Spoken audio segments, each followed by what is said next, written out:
ಎಲ್ಲರಿಗೆ ನಮಸ್ಕಾರ. ಡಾಕ್ಟರ್ ಶಿವರಾಮ ಕಾರಂತ ವೇದಿಕೆ ಬೆಂಗಳೂರು ಇವರು ಕಳೆದ ಕೆಲವು ದಿನಗಳಿಂದ ಡಾಕ್ಟರ್ ಶಿವರಾಮ ಕಾರಂತರ ಕಾದಂಬರಿಗಳ ಓದು ಸರಣಿಯನ್ನು ನಡೆಸಿಕೊಂಡು ಬರ್ತಾ ಇದ್ದಾರೆ. ಅದರ ಭಾಗವಾಗಿ ನಾನು ಇವತ್ತು ಕಾರಂತರ ಒಂದು ಕೃತಿಯ ಕುರಿತಾಗಿ 4 ಮಾತನ್ನು ಹಂಚಿಕೊಳ್ಳಲಿಕ್ಕೆ ಇಲ್ಲಿ ಬಂದಿದ್ದೇನೆ. ಇಂತಹ ಅವಕಾಶವನ್ನು ಮಾಡಿಕೊಟ್ಟಂತಹ ವೇದಿಕೆಯ ಅಧ್ಯಕ್ಷರಿಗೆ ಹಾಗೂ ಎಲ್ಲ ಸದಸ್ಯರಿಗೆ ಕೂಡ ನಾನು ಆಭಾರಿಯಾಗಿದ್ದೇನೆ. ಇವತ್ತು ನಾನು ಆಯ್ದುಕೊಂಡಂತಹ ಕೃತಿ ಜಗದೋದ್ಧಾರಣ ಅನ್ನುವಂಥದ್ದು. 1988ರಲ್ಲಿ ಪ್ರಕಟಗೊಂಡ ಈ ಕೃತಿ ಈಗಾಗಲೇ 7 ಮುದ್ರಣಗಳನ್ನು ಕೂಡ ಕಂಡಿದೆ. ಶಿವರಾಮ್ ಕಾರಂತರೇ ಹೇಳುವ ಹಾಗೆ ಇದೊಂದು ವ್ಯಂಗ್ಯ ಕೃತಿ. ಬಹುಶಃ ಈ ಕೃತಿಯನ್ನು ಓದ್ತಾ ಹೋದ ಹಾಗೆ ಹಲವು ವ್ಯಂಗ್ಯೋಕ್ತಿಗಳು ಅಥವಾ ವಿಡಂಬನಾತ್ಮಕ ಸಂಗತಿಗಳು ನಮಗೆ ಕಾಣಸಿಗ್ತಾ ಹೋಗ್ತದೆ. ಇಲ್ಲಿ 2 ಬಹುಮುಖ್ಯ ಪಾತ್ರಗಳು ಬರುತ್ತೆ. ಒಂದು ಆಧ್ಯಾತ್ಮದ ಗುರುವಾಗಿ ಕಾಣಿಸಿಕೊಳ್ಳುವ ವಿಷ್ಣು ಮತ್ತು ಇನ್ನೊಬ್ಬ ಕೃತಿಕಾರ ಅಥವಾ ಲೇಖಕ ಶಿವರಾಮ ಅನ್ನುವಂಥವರು ಕಾಣಿಸ್ತಾ ಹೋಗ್ತಾರೆ. ಅಚ್ಚರಿ ಏನಪ್ಪ ಅಂದರೆ ಈ 2 ಪಾತ್ರಗಳು ಒಂದೇ ಊರಿನಿಂದ ಬಂದಂಥವು. ದಕ್ಷಿಣ ಕನ್ನಡ ಜಿಲ್ಲೆಯ ಕೋಟಾ ಎನ್ನುವಂತಹ ಸಣ್ಣ ಹಳ್ಳಿಯಿಂದ ಇವರಿಬ್ಬರು ಬರ್ತಾರೆ. ಆದರೆ ಒಬ್ಬರು ಆಧ್ಯಾತ್ಮದ ನೆಲೆಯಲ್ಲಿ ತನ್ನ ಬದುಕನ್ನು ಕಟ್ಟಿಕೊಂಡ್ರೆ ಇನ್ನೊಬ್ಬ ವಾಸ್ತವವಾದಿ ನೆಲೆಯಲ್ಲಿ ತನ್ನನ್ನು ತಾನು ಗುರುತಿಸಿಕೊಳ್ತಾ ಹೋಗ್ತಾನೆ. ಆದರೆ ನನಗೆ ಏನಪ್ಪ ಅಂತ ಅನಿಸಿದ್ದು ಅಂದರೆ ಇದೊಂದು ವ್ಯಕ್ತಿ ಕೇಂದ್ರಿತವಾದ ಕೃತಿ ಅಂತ ಕರೆದ್ರೆ ಚೆನ್ನಾಗಿರತ್ತೇನೋ ಅಂತ. ಯಾಕೆಂದರೆ ಈ ಆಧ್ಯಾತ್ಮದ ಗುರುವಾಗಿ ಏನು ವಿಷ್ಣು ಇದ್ದಾನೆ, ಅವನ ಸುತ್ತಲೇ ಎಲ್ಲ ಘಟನಾವಳಿಗಳು ನಡೀತದೆ, ಅವನ ವ್ಯಕ್ತಿ ಚಿತ್ರಣಗಳು ಸಿಗ್ತಾ ಹೋಗ್ತದೆ, ಎಲ್ಲ ಸಂಗತಿಗಳು ಅವನಿಗೆ ಸಂಬಂಧಪಟ್ಟದ್ದೇ ಆಗಿರುತ್ತೆ. ಇಡೀ ಕೃತಿ ಅವನ ಕುರಿತಾಗಿಯೇ ನಡೀತಾ ಹೋಗುತ್ತೆ. ಇನ್ನು ಈ ಲೇಖಕ ಶಿವರಾಮ ಕೂಡ ಈ ಆಧ್ಯಾತ್ಮ ಗುರು ಅಥವಾ ವಿಷ್ಣುವಿನ ಬದುಕಿನ ಹುಡುಕಾಟವನ್ನೇ ಮಾಡ್ತಾ ಹೋಗ್ತಾನೆ. ಹೀಗಾಗಿ ಇದು ನನಗೆ ವ್ಯಕ್ತಿ ಕೇಂದ್ರಿತ ಅಂತ ಕೂಡ ಅನಿಸಿದ್ದು ನಿಜ. ಈ ಯಾಜಿಗಳ ಮಗನಾದ ವಿಷ್ಣು ಈಗಾಗಲೇ ಕೋಟಾದವನು ಅಂತ ನಾನು ಹೇಳಿದ್ದೇನೆ. ಅವರು ತುಂಬ ಬಡತನದಿಂದ ಬಂದಂತಹ ಒಂದು ಕುಟುಂಬ, ತುಂಬ ಸುಸಂಸ್ಕೃತರು. ಯಾಜಿಗಳ 4 ಮಕ್ಕಳು ಕೂಡ ತುಂಬ ಒಳ್ಳೆಯವರು. ಆದರೆ ಈ 5ನೇ ಮಗ ಏನು ನಮ್ಮ ಆಧ್ಯಾತ್ಮದ ಗುರು ಇದ್ದಾನೆ ಅಥವಾ ಮುಂದೆ ನಂತರದಲ್ಲಿ ಭಗವಾನ್ ಅಂತ ಕರೆಸಿಕೊಳ್ತಾ ಹೋಗ್ತಾನೆ, ಅವನು ತೀರಾ ತುಂಟ ಹುಡುಗ. ತನ್ನ ಪ್ರಶ್ನೆಗಳಿಂದ, ತನ್ನ ತರಲೆಗಳಿಂದ, ತನ್ನ ಅಸಾಧಾರಣ ಬುದ್ಧಿಯಿಂದ ತನ್ನ ಶಾಲೆಯ ಮೇಸ್ತ್ರನ್ನ ಬೇಸ್ತು ಬೀಳಿಸುವಂತಹ, ಅವರನ್ನು ಪೇಚಿಗೆ ಸಿಲುಕಿಸುವಂತಹ ಕೆಲಸವನ್ನು ಅವನು ನಿರಂತರವಾಗಿ ಮಾಡ್ತಾ ಇರ್ತಾನೆ. ಶಾಲೆಯ ಗುರುಗಳು ಎಷ್ಟು ರೋಸಿರ್ತಾರೆ ಅಂತ ಅಂದರೆ, ಸದ್ಯ ಇವನು ನಮ್ಮ ತರಗತಿಯಲ್ಲಿ ಇಲ್ಲದೇ ಇದ್ರೆ ಸಾಕಪ್ಪ ಅಂತ ಅವನನ್ನು ಪಾಸ್ ಮಾಡ್ತಾ ಇರ್ತಾರೆ. ಇದು ಅವನ ವ್ಯಕ್ತಿ ಚಿತ್ರಣವನ್ನು ಕೃತಿಕಾರ ಹೀಗೆ ಕೊಡ್ತಾನೆ. ಆದರೆ ಅವನು ತನ್ನ ಅಸಾಧಾರಣ ಪ್ರತಿಭೆಯನ್ನು ತನ್ನ ಒಳಿತಿಗಾಗಿ ಆಗಲಿ ಸಮಾಜದ ಒಳಿತಿಗಾಗಲಿ ಬಳಸೋದೇ ಇಲ್ಲ. ಅದನ್ನು ತನ್ನ ಸ್ವಾರ್ಥಕ್ಕೆ ಬಳಸ್ತಾ ಹೋಗ್ತಾನೆ. ಜನರನ್ನು ಮೋಸ ಮಾಡುವ ದೃಷ್ಟಿಯಿಂದ ಬಳಸ್ತಾ ಹೋಗ್ತಾನೆ. ಇಂತಹ ವಿಷ್ಣು ಆನಂತರದಲ್ಲಿ ಎಲ್ಲಿದ್ದ ಏನಾದ ಅನ್ನುವಂತಹ ವಿವರಗಳು ನಮಗೆ ಮೊದಲಿಗೆ ಸಿಕ್ಕದೇ ಹೋದರೂ ಆನಂತರ ಅವನ ಸ್ನೇಹಿತ ಒಬ್ಬ ಬರ್ತಾನೆ, ಅದು ಆಮೇಲೆ ನಾನು ಹೇಳ್ತೀನಿ. ಅವನ ಮೂಲಕ ನಮಗೆ ಅವನ ಚಿತ್ರಣ ಸಿಗ್ತಾ ಹೋಗ್ತದೆ, ಅದು ಕೊನೆಯಲ್ಲಿ. ಇಂತಹ ವಿಷ್ಣು ಆಧ್ಯಾತ್ಮ ಗುರುವಾಗಿಯೇ ಈ ಕೃತಿಕಾರನ ಅಥವಾ ಲೇಖಕ ಶಿವರಾಮನ ಮುಂದೆ ಒಂದಿನ ನಿಲ್ತಾನೆ. ತನ್ನ ಆಶ್ರಮಕ್ಕೆ ಬಾ ಅಂತ ಕೂಡ ಹೇಳಿ ಹೋಗ್ತಾನೆ. ಆಗಲೇ ಇವನಿಗೆ, ಈ ಲೇಖಕನಿಗೆ ಒಂದು ರೀತಿಯ ಕುತೂಹಲ ಮೂಡ್ತದೆ. ಅರೆ, ನನ್ನೂರಿನ ಸಣ್ಣೂರಿನ ಹುಡುಗ ಹೀಗೆಲ್ಲ ಆಗೋದು ಹೇಗೆ ಸಾಧ್ಯ? ಹೀಗೆ ಇವನು ಬೆಳೆದು ನಿಲ್ಲುವ ಪರಿ ಹೇಗೆ? ಹೀಗೆ ಬೆಳೆದು ನಿಂತಿದ್ದು ಹೇಗೆ ಅನ್ನುವಂತಹ ಎಲ್ಲ ಪ್ರಶ್ನೆಗಳು, ಜಿಜ್ಞಾಸೆಗಳು ಹುಟ್ಕೊಂಡು ಅವನನ್ನು ಹುಡುಕಾಟ ಮಾಡುವ ಒಂದು ಸಾಹಸಕ್ಕೆ ಈ ಕೃತಿಕಾರ ಇಳಿತಾನೆ. ಅವರ ಆಶ್ರಮಕ್ಕೆ ಹೋಗ್ತಾನೆ, ವಿಷ್ಣುವಿನ ಆಶ್ರಮಕ್ಕೆ. ಅಲ್ಲಿ ಹೋಗಿ ನೋಡಿದ್ರೆ ಅಲ್ಲಿಯ ವೈಭವ, ಅಲ್ಲಿಯ ಶ್ರೀಮಂತಿಕೆ ಇವೆಲ್ಲ ಒಂದು ಎಷ್ಟು ಕುತೂಹಲ ಹುಟ್ಟಿಸತ್ತಪ್ಪ ಅಂದರೆ, ಮುಂದಿನ ತುಂಬ ದಿನಗಳ ಕಾಲ ಅಥವಾ ವರ್ಷಗಳ ಕಾಲ ಅಂದರೆ ವಿಷ್ಣುವಿನ ಬದುಕಿನ ಹುಡುಕಾಟವನ್ನು ಈ ಲೇಖಕ ಮಾಡೋದರಲ್ಲಿಯೇ ಕಳೆದು ಹೋಗ್ತಾನೆ. ಇಂತಹ ವಿಷ್ಣು ಯಾರು ಅಧ್ಯಾತ್ಮವನ್ನು ಅಥವಾ ಧರ್ಮವನ್ನು ನಂಬಿ ನಡೆಸಬೇಕಾದಂತಹ ಈ ವಿಷ್ಣು ಅದರ ತದ್ವಿರುದ್ಧ ದಾರಿಯಲ್ಲಿ ಹೋಗೋದು ಈ ಲೇಖಕನ ಗಮನಕ್ಕೆ ಬರ್ತದೆ. ಅವನು ಆಗಾಗ್ಗೆ ಜನರನ್ನು ಎಚ್ಚರಿಸುವ ಯತ್ನವನ್ನು ಮಾಡಿದರೂ ಕೂಡ ಲೇಖಕ ವಾಸ್ತವವಾದಿ ಚಿಂತನೆಗಳನ್ನು ಹೇಳುವಂತಹ ಪ್ರಯತ್ನ ಮಾಡಿದರೂ ಕೂಡ ಈ ವಿಷ್ಣುವಿನ ಯಾವುದೇ ಭಕ್ತ ಸಮೂಹ ಅದನ್ನು ನಂಬುವ ಗೋಜಿಗಾಗಲಿ ಅದನ್ನು ಸ್ವೀಕರಿಸುವ ಹಂತಕ್ಕಾಗಲಿ ಹೋಗೋದೇ ಇಲ್ಲ. ಅವರಿಗೆ ತನ್ನ ಗುರುವಿನ ಅಥವಾ ತಮ್ಮ ಗುರುವಿನ ಹೊರತಾಗಿ ಯಾವುದು ಕಾಣಿಸೋದೇ ಇಲ್ಲ. ಅವನು ಯಾವುದೋ ಭಗವಂತನ ಅವತಾರ, ಕಲ್ಕಿಯ ಅವತಾರ ಅಥವಾ ಇನ್ಯಾವುದೋ ಮಹಾನ್ ಶಕ್ತಿಯ ಅವತಾರ ಅಂತಲೇ ಭಾವಿಸ್ಕೊಳ್ತಾ ಹೋಗ್ತಾನೆ. ಆದರೆ ಈ ವಿಷ್ಣು ಅವರ ಭಾವನೆಗಳನ್ನು ಒಡೆಯುವಂತಹ, ಅದಕ್ಕೆ ಧಕ್ಕೆ ತರುವಂತಹ ಅಥವಾ ಅವರೊಳಗೆ ಒಂದು ಮೌಢ್ಯವನ್ನು ಬೆಳೆಸುವಂತಹ, ಅವರ ಮುಗ್ಧತೆಯನ್ನು ತನ್ನ ಸ್ವಾರ್ಥದ ದಾಳವನ್ನಾಗಿಸಿಕೊಳ್ಳುವ ಕಾರ್ಯವನ್ನು ಮಾಡ್ತಲೇ ಹೋಗ್ತಾನೆ. ಇದಕ್ಕೆ ಉದಾಹರಣೆ ಕೊಡೋದಾದರೆ 1, 2, 3 ಉದಾಹರಣೆಗಳು ಇಲ್ಲಿ ಕೊಡಬಹುದು ಅಂತ ಅನಿಸುತ್ತೆ. ಹೈದರಾಬಾದಲ್ಲಿ ಒಂದು ದೇಸಾಯಿಗಳ ಮನೆತನ ಇರ್ತದೆ. ಮರುಕೂರು ಸಂಸ್ಥಾನಕ್ಕೆ ಸೇರಿದು ತುಂಬ ಶ್ರೀಮಂತರು. ಆ ದೇಸಾಯಿಗಳಿಗೆ 3 ಜನ ಹೆಂಡತಿಯರು. ಕಿರಿಯ ಹೆಂಡತಿ ತುಂಬ ಚಂದದ ಸಣ್ಣ ವಯಸ್ಸಿನ ಹುಡುಗಿ. ದೇಸಾಯಿಗಳು ಇದ್ದಾಗಲೇ ಈ ವಿಷ್ಣುವಿನ ಭಕ್ತರಾಗಿರ್ತಾರೆ. ಅವನ ಪಾದಪೂಜೆ ಮಾಡೋದು, ಅವರನ್ನು ಕರೆಯೋದು, ಅವನಿಗೆ ದನ ಕನಕಗಳನ್ನು ಕೊಡೋದು, ಇಂತಹ ಎಲ್ಲ ಕೆಲಸಗಳನ್ನು ಅವರು ಮಾಡ್ತಾ ಇರ್ತಾರೆ. ಅವರು ಒಂದಿನ ನಿಧನರಾಗ್ತಾರೆ. ನಿಧನರಾದ ಮೇಲೆ ಕೂಡ ಅವರ ವಂಶಸ್ಥರು ಇವರನ್ನು ಕರೆಸಿ ದೇಸಾಯಿಗಳು ಏನೆಲ್ಲ ನಡೆಸ್ಕೊಂಡು ಹೋಗ್ತಾ ಇದ್ರೋ ಪೂಜೆ ಪುನಸ್ಕಾರಗಳನ್ನು ಅದನ್ನು ಮಾಡ್ತಾರೆ.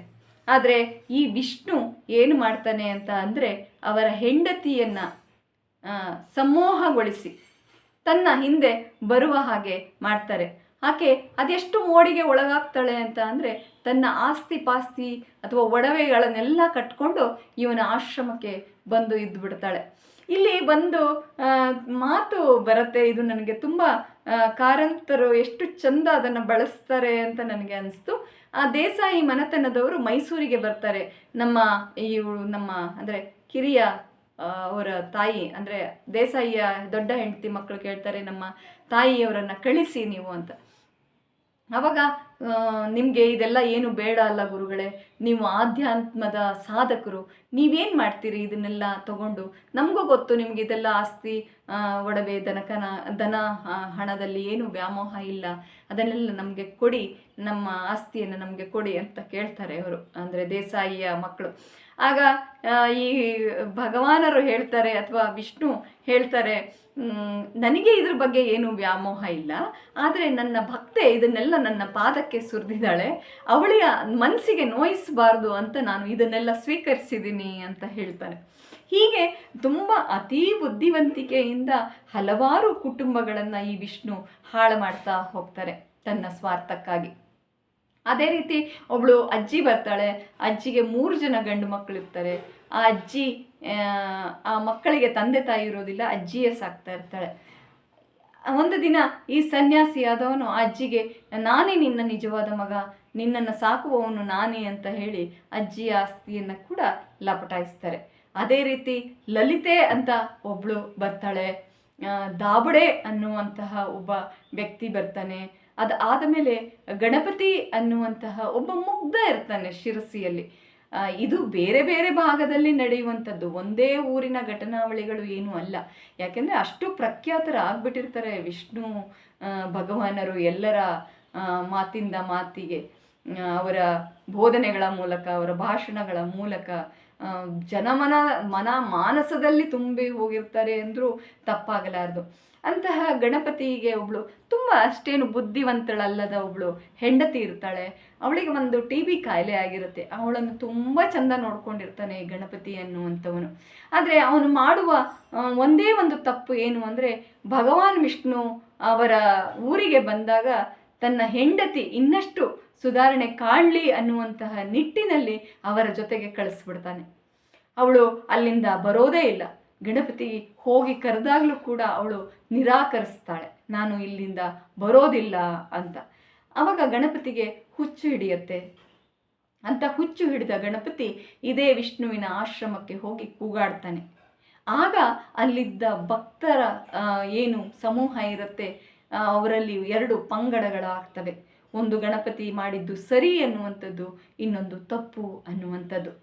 ಹೀಗಾಗಿ ಅಲ್ಲಿಂದ ಈ ಭಗವಾನ್ ವಿಷ್ಣುವಿನ ಅವನತಿ ಆರಂಭ ಆಗಲಿಕ್ಕೆ ಶುರುವಾಗ್ತದೆ. ಅವರು ಊರನ್ನು ಬಿಡ್ತಾರೆ, ಬೇರೆ ಕಡೆ ಪರ್ಣಕುಟಿಯನ್ನು ಕಟ್ಕೊಂಡು ಅಲ್ಲಿರ್ತಾರೆ. ಅಲ್ಲೂ ಕೂಡ ಏನು ಬದಲಾವಣೆ ಆಗೋದಿಲ್ಲ, ಅದೇ ಕೆಲಸವನ್ನು ಮುಂದುವರಿಸ್ತಾ ಇರ್ತಾರೆ.